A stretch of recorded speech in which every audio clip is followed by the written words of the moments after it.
Welcome to the Gateway, broadcasting from the edge of the Mojave where the strange slips through the cracks. We are live on United Public Radio Network 107.7 FM, New Orleans. And I'm your host this evening, C.L. Thomas. How is everyone out there?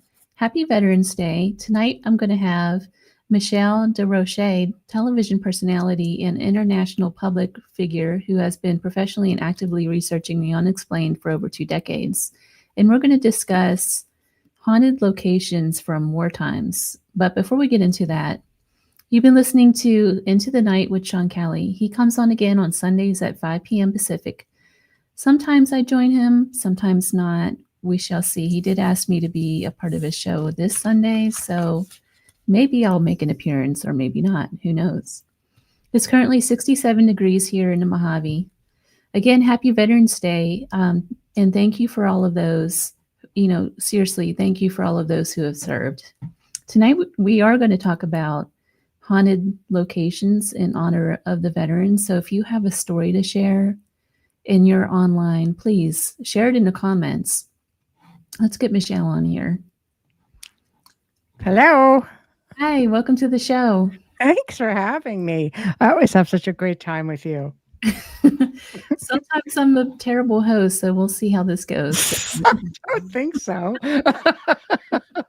If you're a terrible host, you wouldn't be here. Yeah, it's always something though. Like last week, I had Todd Bates on and completely forgot to hit live. Oh no! Their intro. Yeah, 10 minutes later into He's a good sport. So. Yeah, we're still laughing about it. I have a funny story about him. He's another radio guy. And when I first started, I got this microphone set and everything. And there's a little, I don't even know what you call that, switchboard thingy. And he helped me hook it up. But we couldn't figure out why the microphone wasn't coming on. And, we went back and forth. And I ended up calling a guy from LA who he does like TV shows and stuff. And yeah, the microphone wasn't plugged in.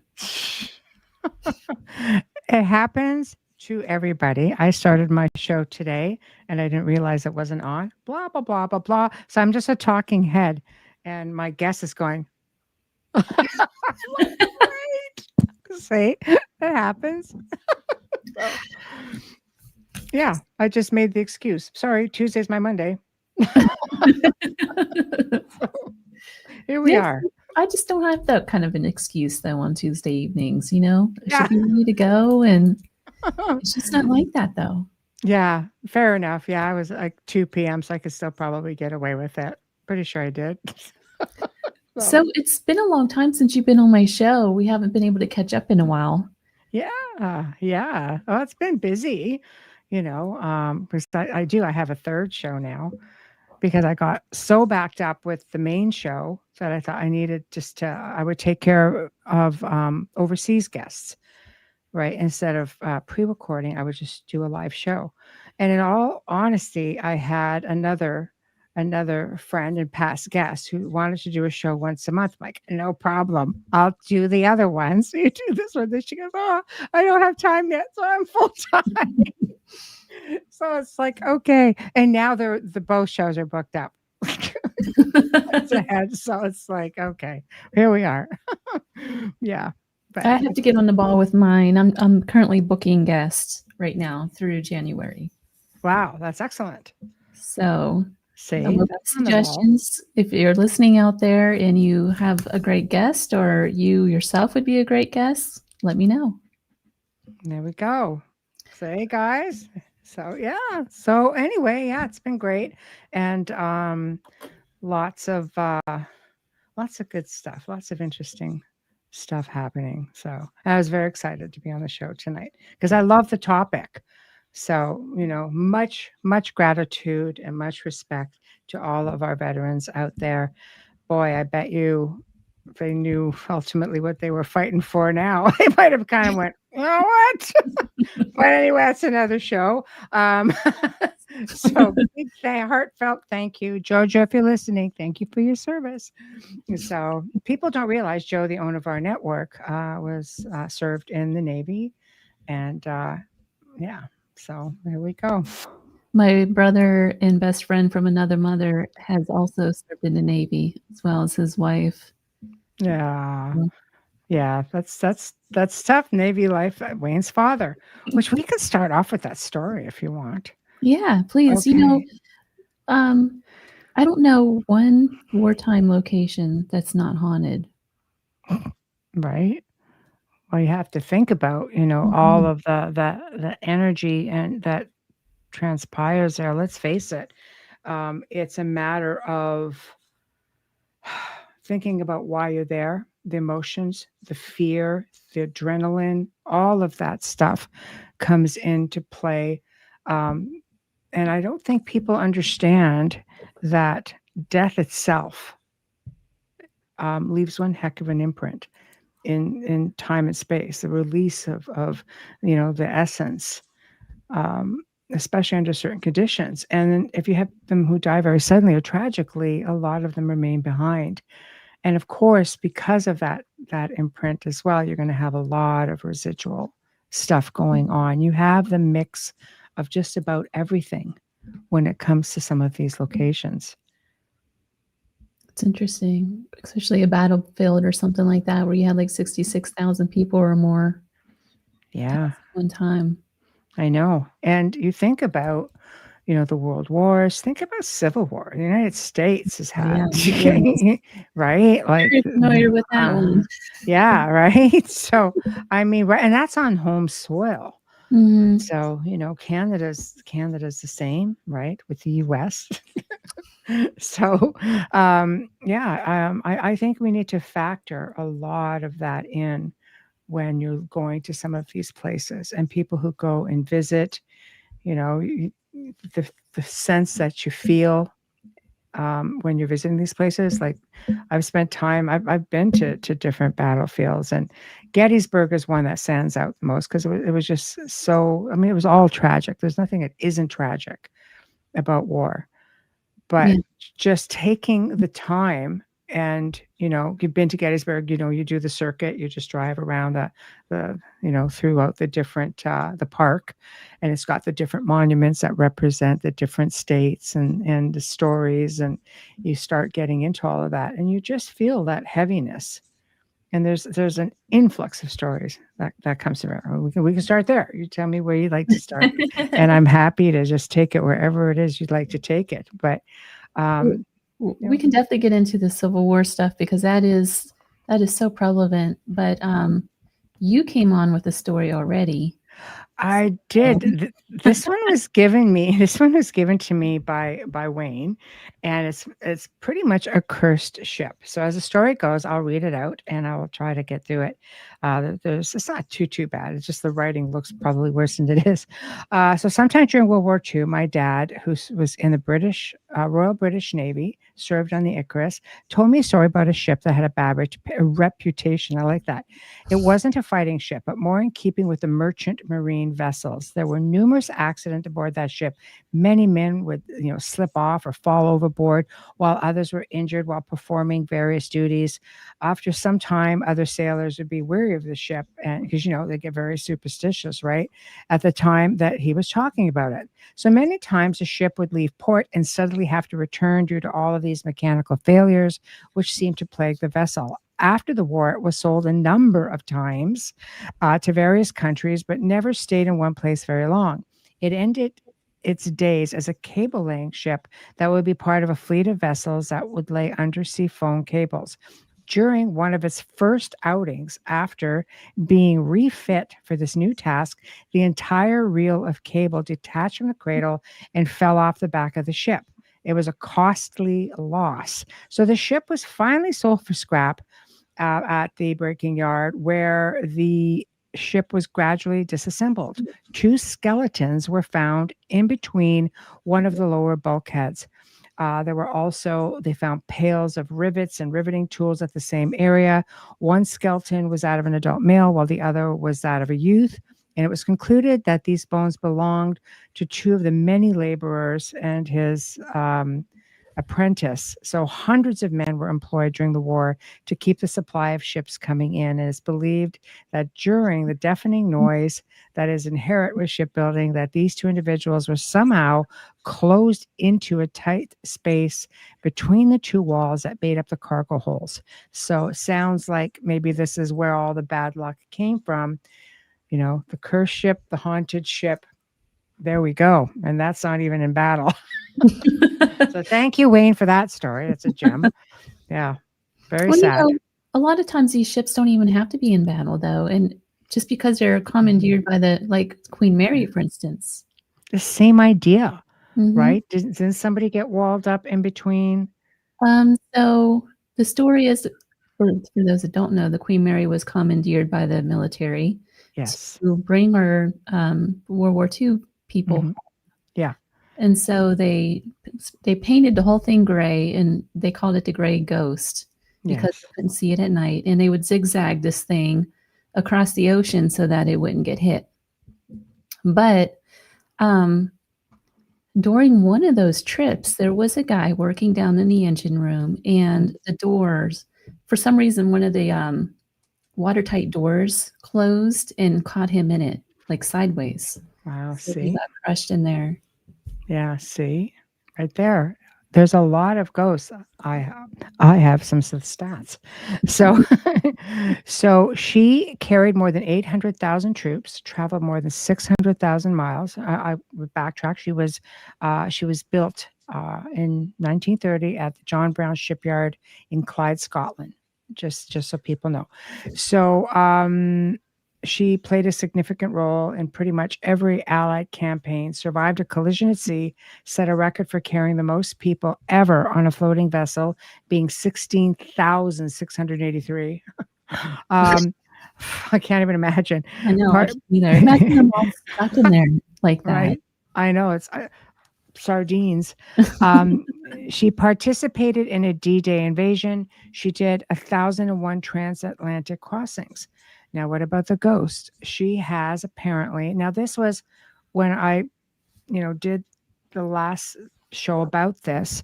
We're going back now to probably 2020. So some of this could have changed by now. But as of then, she has 49 recorded deaths. It's believed that there are as many as 150 different spirits that call her home. It's said to be one of the most haunted locations in the world.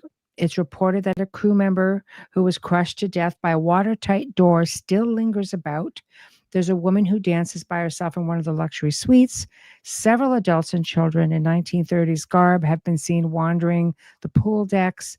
And there are many reports slamming doors, drastic temperature changes, knocking screams, lights flickering on and off, children crying, and wet footsteps in the pool area.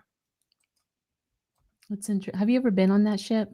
I have not, and I have been invited on a couple of different occasions, and I would have loved to have done it when I was down that way. I just did not have the time to do it. Have you been? Of course, you've been. And It share. was by accident, though. So Nicole Strickland, she's a fellow author, and she loves the Queen Mary. She did a big spread on the Queen Mary for Erie Expeditions magazine.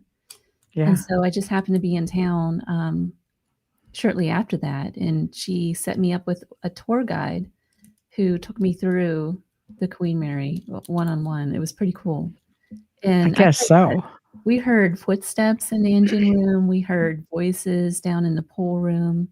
Just all sorts of things happened while we were there. Yeah, I hear it's quite extraordinary. I own a life coat from the Queen Mary. Wow. I know, weird things find me. I find them. So, yeah, I do. And it makes you realize how much smaller people were back then, because you look at this thing, which is supposed to be an adult life coat, and it's quite heavy, for what it is. And I mean, I'm thinking I could probably, put it on a child, but apparently it's an adult one. And I'm just like, it's crazy when you look at it. I'll have to find it, take a picture and send it to you. Yeah, I would love to see that. Yeah, it's a wonderful piece of history. I'm really I'm really happy to have it. So because I love that sort of stuff. Well, the Queen Mary, I didn't know what to expect at the time because I never really got into the haunted ship thing, but that one, it just Mhm. blew me away. Right. Story about her just blew me away. It's extraordinary, and I think that when you look at a lot of the ships, because I think there was another one that is, the USS Constitution, Do you know the story on that one? of course. Of course you do. Just for you. So, the USS Constitution, aka Old Ironside, was launched in 1797, went on to be commissioned in the War of 1812. That's really old. Ooh. She's literally the oldest commissioned warship. She is currently docked along Boston's Freedom Trail. She has the most venerated career by any US warship and has even gained a mythical status. She she has, fought off pirates. She went head on with Britain's, HMS Guerriere in 1812, astounded sailors on both sides with her resilience, and as cannonballs bounced off her hull, one British soldier was said to say, "Her sides are made of iron." But the story is the objects here have been you'll see objects, cannonballs, they just been seen rolling across the deck with no apparent reason, including a 20-pound cannonball or 24-pound. Soldiers have been seen and heard all along her decks. And again, just the typical stuff, footsteps and flickering lights and things like that. So it's an extraordinary piece of history with, again, are you looking at something residual or are you looking at something that's really happening and soldiers are still there taking care of her? That's so interesting. Just on a side note, do you know what HMS means, anyone? Go ahead. That was American. HMS is, I think it's Her Majesty's ship. That's what that means, Her Majesty's ship. And then the other one, RMS, what is that one? One of them means Royal Mail or something like that. Yeah. Yeah. Royal Mail Service or something. Yeah. It's crazy when you say Her Majesty's ship because Mhm. you would think that that would be British, but here she is. She fought against the British and she's docked in Boston. So it is very cool. I really love these things. And I think aside from that, you end up with, sailors in general being so superstitious with their ships, right? Oh yeah. Yeah, there's all kinds of, especially in the Boston area. I don't know any of the tales, but I've heard about them along the way. I just don't remember them. Right. Well, it's just, like they don't sail at certain times, and back then, like they didn't want women on the ship. That was bad luck, right? So there's all kinds of. Females though. I know, I know. I don't know. Now of course it's just like, well, you know. But yeah, it is interesting. Some of the old tales and superstitions and but I don't know. It's a great ship. There's something about ships. I feel more. I think for people who have to be in submarines because Oh man, that's do you I, remember the Kurtz? When that went down, the I Russians. don't. Oh my goodness, it went down and it had everybody.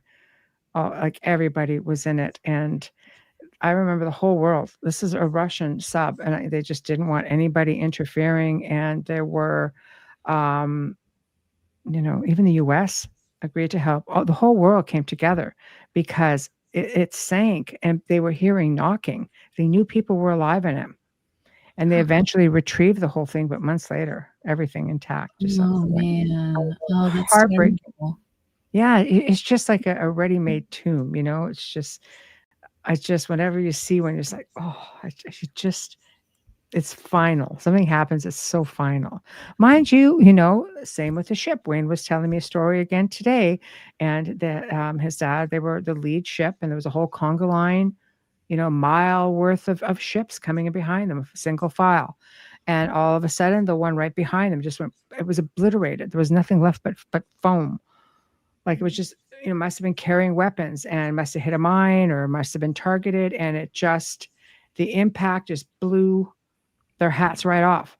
His dad was on the back of the ship, and they were just watching all of this, and there was nothing left. Nothing. Oh, man, that's So, terrible.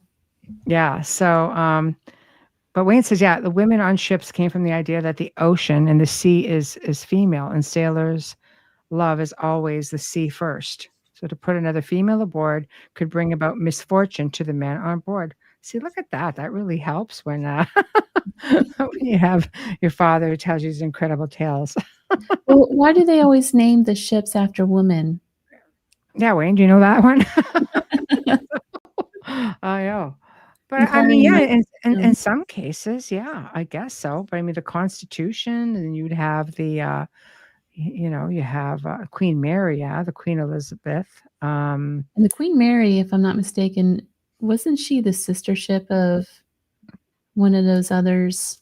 It wasn't Titanic, was it? No, you had the Britannic, the Olympic. What was the other one? The Titanic, the Olympic. Mish says it's easy to blame a woman. I know. Yeah. They do try. Yeah, so there were, I think, 3 of them, and there's a lot of conspiracy even with Titanic as well, right? That she wasn't really the Titanic, that she was a sister ship that was in much need of repair, and they just sort of switched them. So insurance. I haven't heard that yet. Oh, it's a good one. It's a good one. I know, we just take off in all these different directions. Yeah, there's a lot to know. I mean, and we're thinking into war. We always think about World War I, World War II, like the more modern in our recollection. But what about things like Little Bighorn, Custer's Last Stand? Well, I haven't thought about that.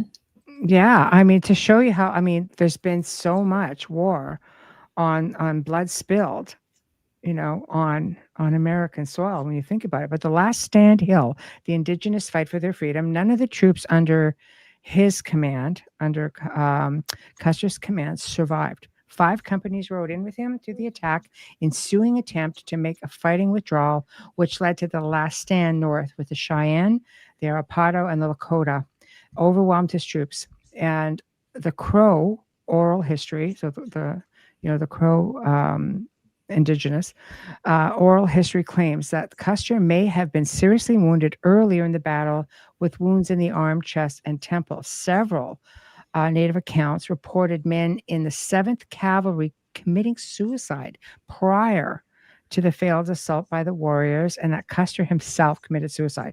And of course, that's I mean, they have their oral history, right?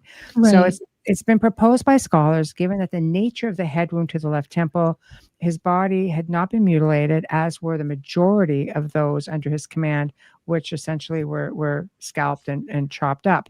But here's the ghostly reports from that area. Reports on the battlefield being haunted began to surface in the 1940s. August 1976, 100 years after the battle, visitors reported sudden drops in temperature while standing on what is now called Custer Hill, where his body was found following the battle. Many visitors have reported hearing murmuring sounds. Employees and visitors have claimed to have seen mounted warriors near the site vanish when approached. Buildings on the site erected by the Park Service for the park rangers have reported strange locking and unlocking of doors. Lights have been turned on when the building is unoccupied.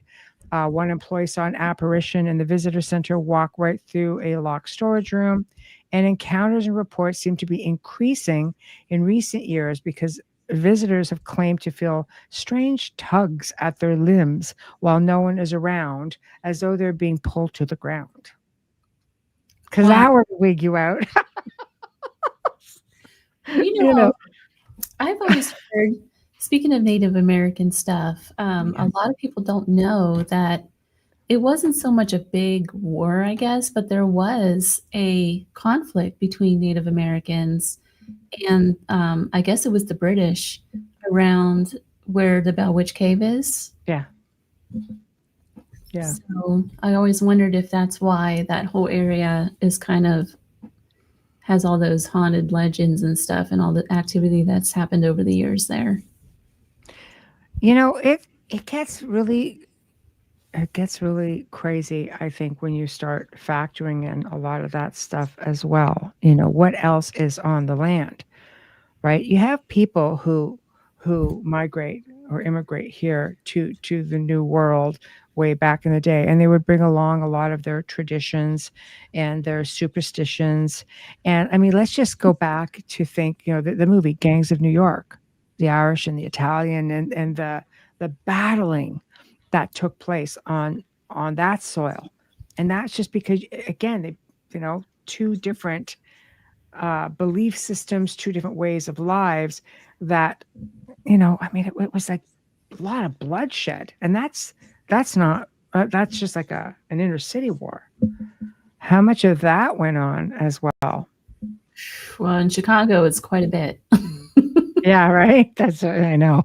See, so there's a lot of it. It's all over the place. It's not just like we look to war, of course, because I mean that's what we're talking about today. But you just, man, oh man, there's bloodshed everywhere.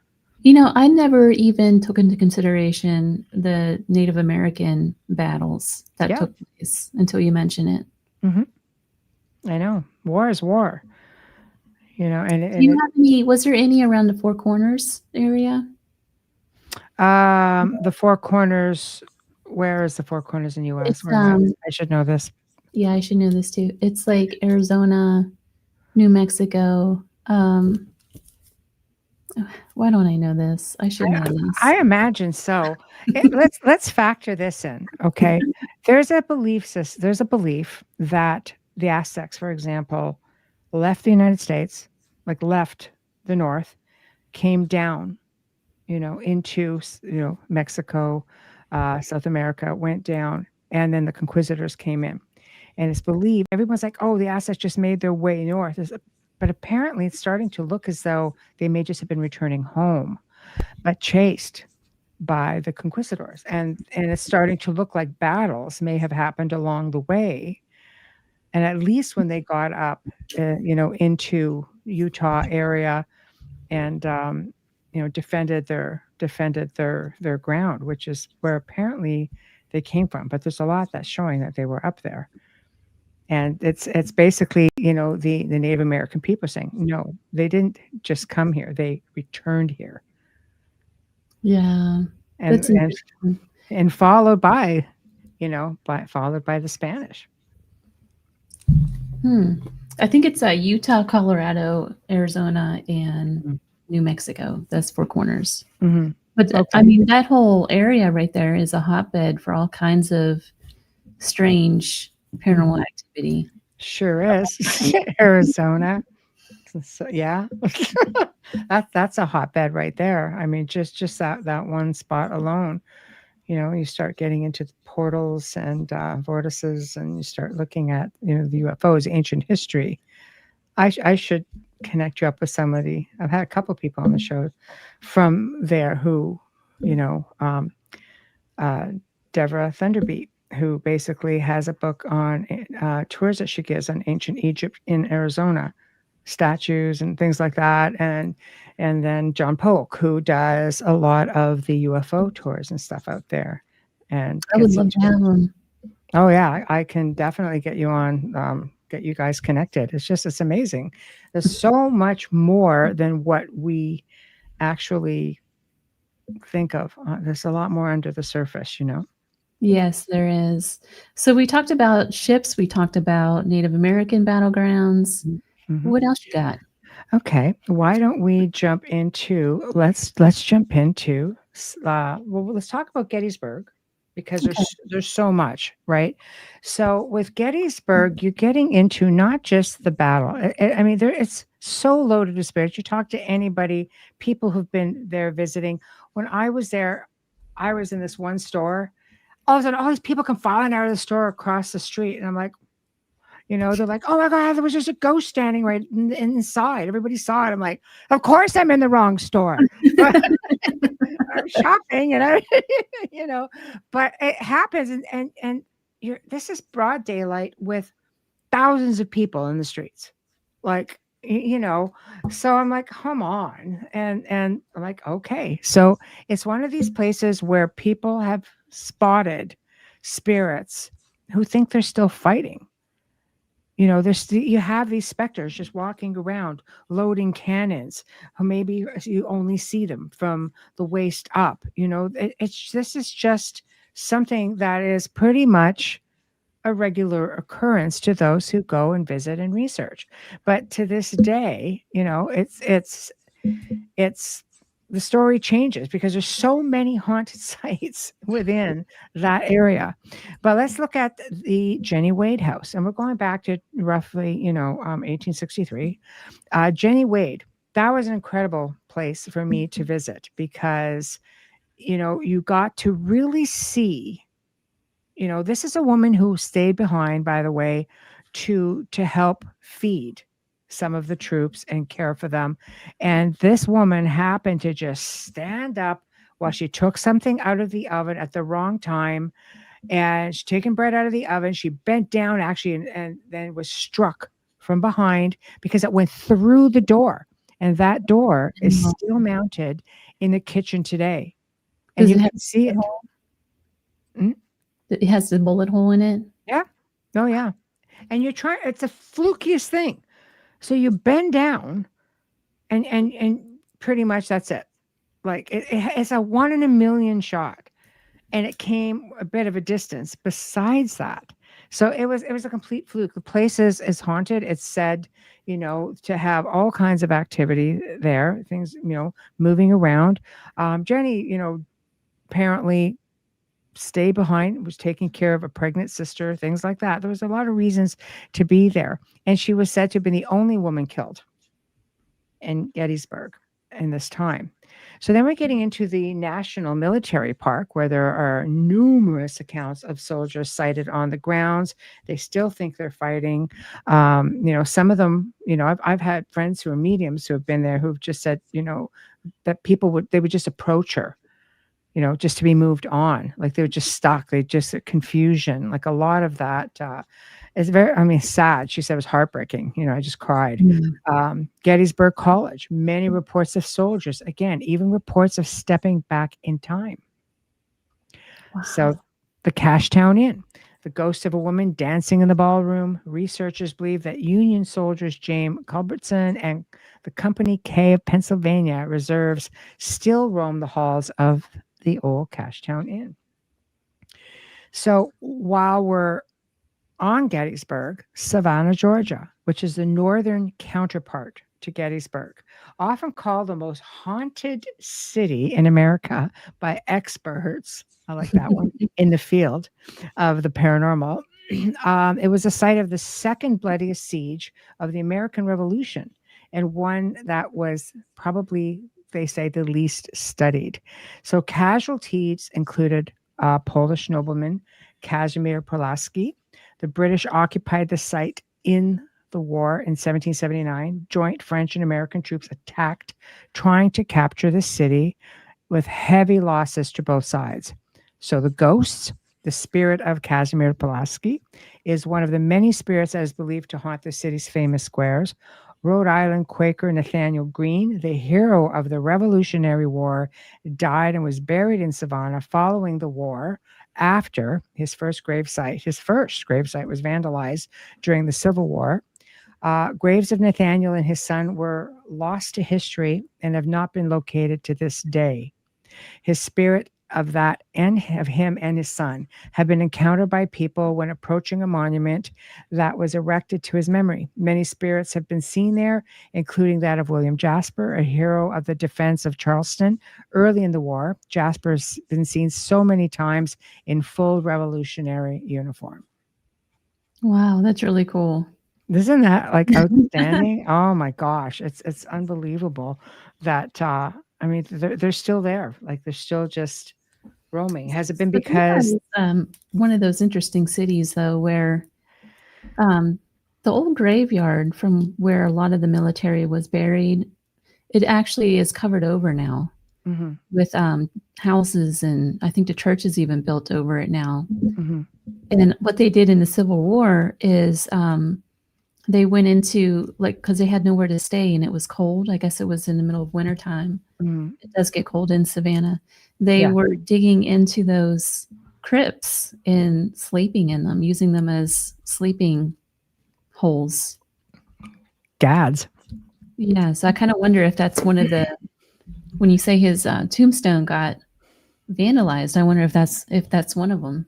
That could very well be. But again, like they were apparently moved from there, and because they've never been located. Oh, So now, yeah, now nobody knows where they are. So, was it somebody that just relocated them? I mean, look how many times they did that with some of the Egyptian pharaohs. yeah, They were all true. moved to a cache of mummies were found, way off up in the Valley of the Kings somewhere. Nobody, there were like 8 of them, I think, 5 to 8 of them somewhere. And that's all. The priests moved them because they didn't want them vandalized. Maybe it's the same idea. It could be. Maybe they moved them during that time or something. Yeah. Well, No. if they haven't found them, and they knew he was buried there, then yeah, it seems to make the most sense. I would like to let me get back to this one. My gosh. Sorry to interrupt. I'll be quiet. No, that's okay. It's what you're supposed to do. I'm just wondering if I have I'm hoping I have this with me. I may not have it all with me. Pearl Harbor. You cannot Ooh, do the show without Pearl yes. Harbor, right? Pearl Harbor, the USS Arizona, and Ford Island. So, of course, it has a long history that dates back as far as 1875 when the Hawaiian Kingdom signed their, I might butcher this word, reciprocity. If hopefully I got that right, treaty, and the U.S. Senate allowed the Navy to lease the lagoon as a naval base. Suffered devastating losses December 7th, 1941, when Japan attacked and thousands lost their lives. Hickam Air Force Base, which sits next to the harbor, was also attacked, and so was the USS Arizona. So the haunted reports. Okay, so we'll start with, let's say, the base first, but the oldest ghost associated in the whole area is a man named Charlie, and no one is really sure who he was, but that's the oldest report.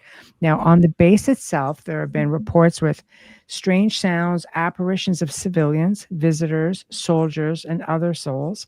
Security forces allegedly do not like to walk the grounds at night because of all the paranormal activity.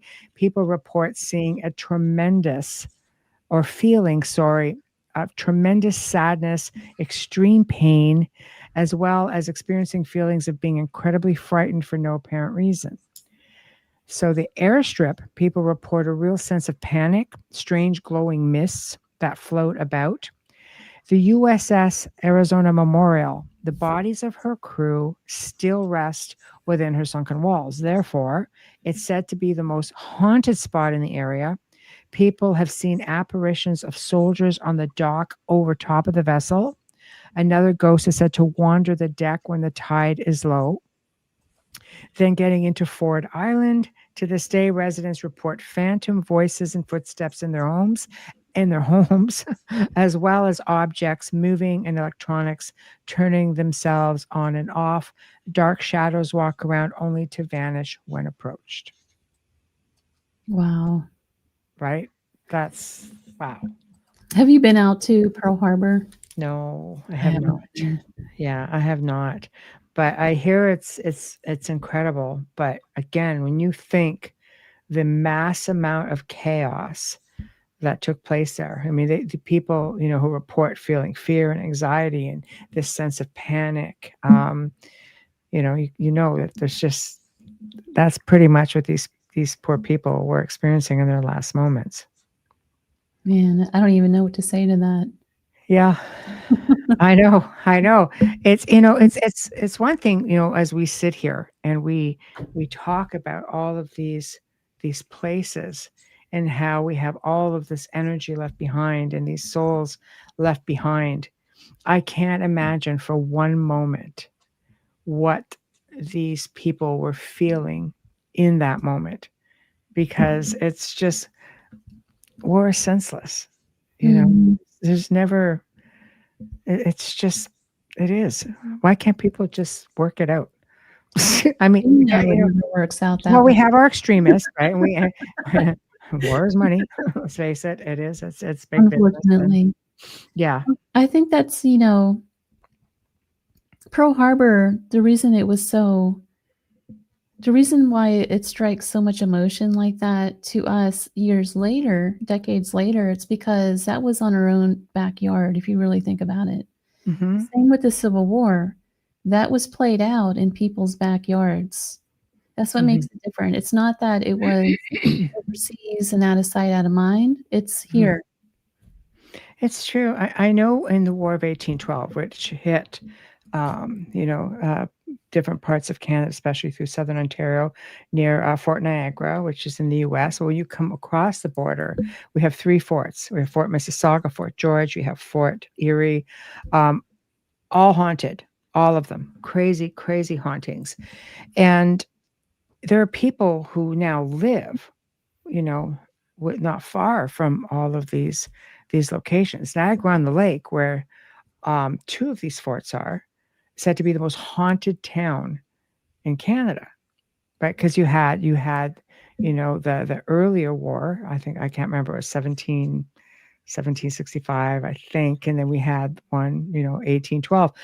But there was one gentleman who he was looking on his property. They were building the house. I don't know if he was looking at putting a deck on. I don't know what the whole story is, but they found bones from, I think, 5, and I could be wrong, could be 3, 4, but I think it was 5 um, soldiers that were from the US.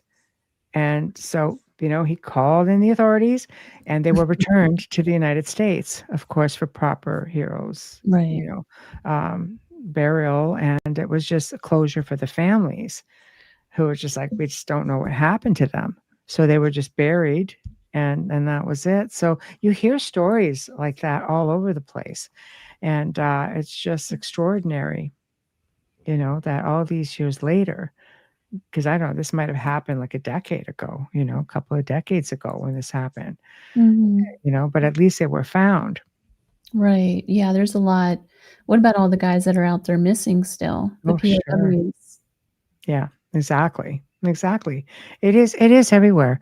And I think, you know, sometimes I'm all about researching, whatever the case may be. I love history, and I know, my roots started in the paranormal, and I think that it just has to factor in.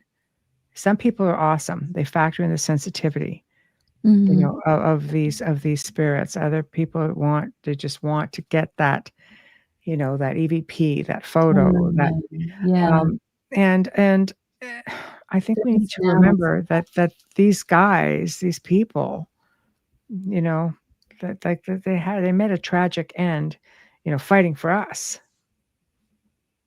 At the end of the day, fighting for what they believed in, fighting for their country, fighting for the belief, you know, um, whatever the narrative was. I mean, civil wars is just that was real touchy one. There was just so much, so much, so much.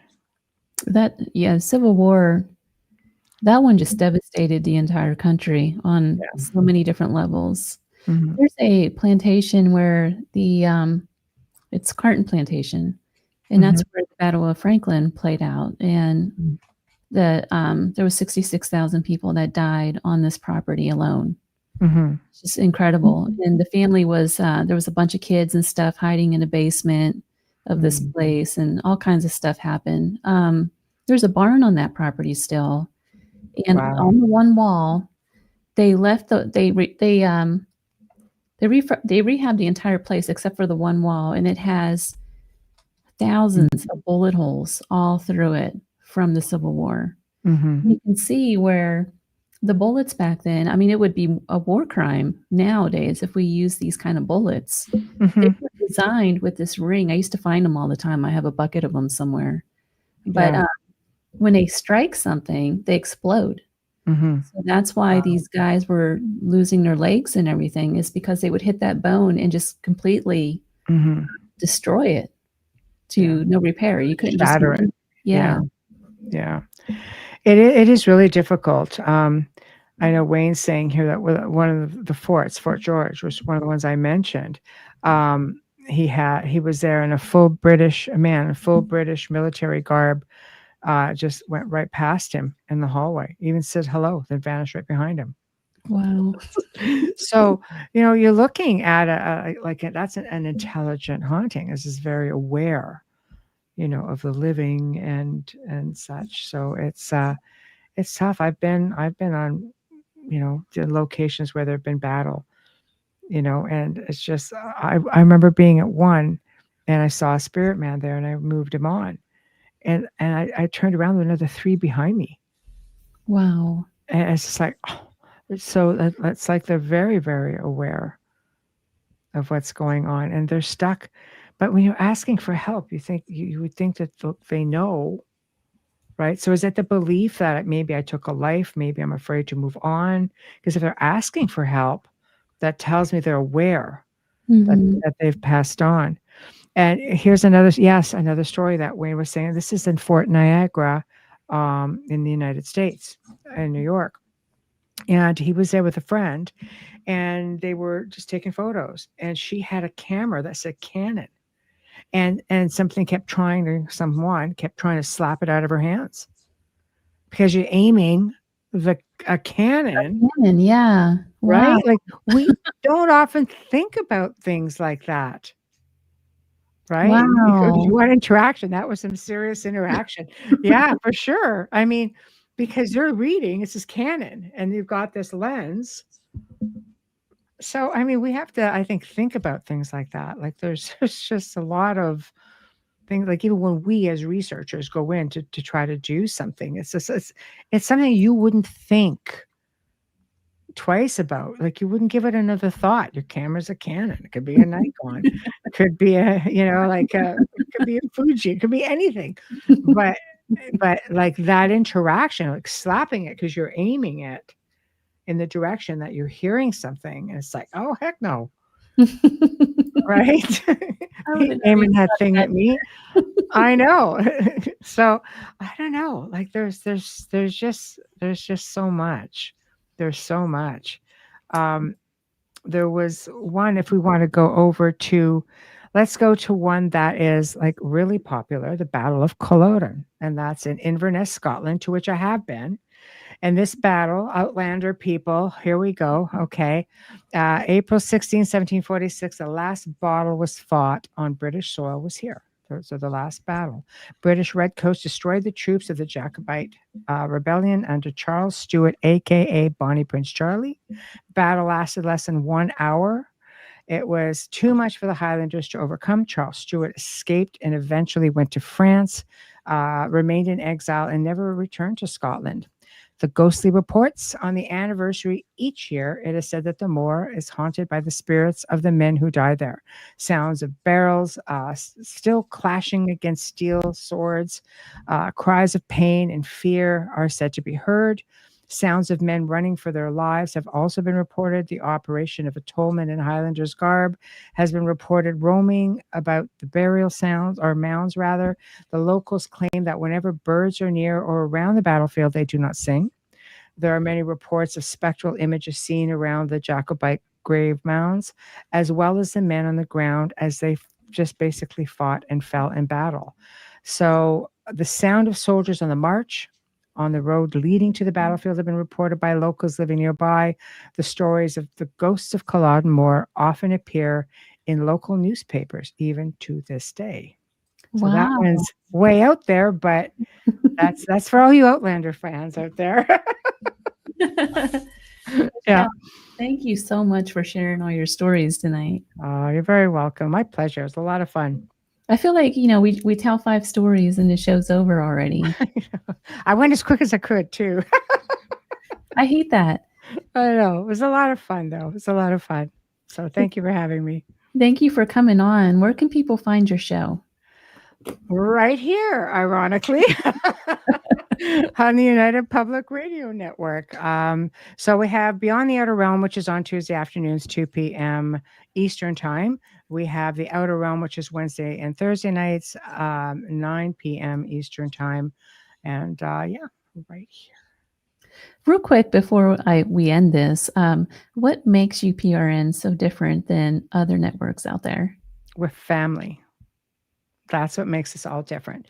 You find here, everybody just basically has everybody's back. Everybody, on an average, you can ask anybody who in a pinch. If they're around, they're there.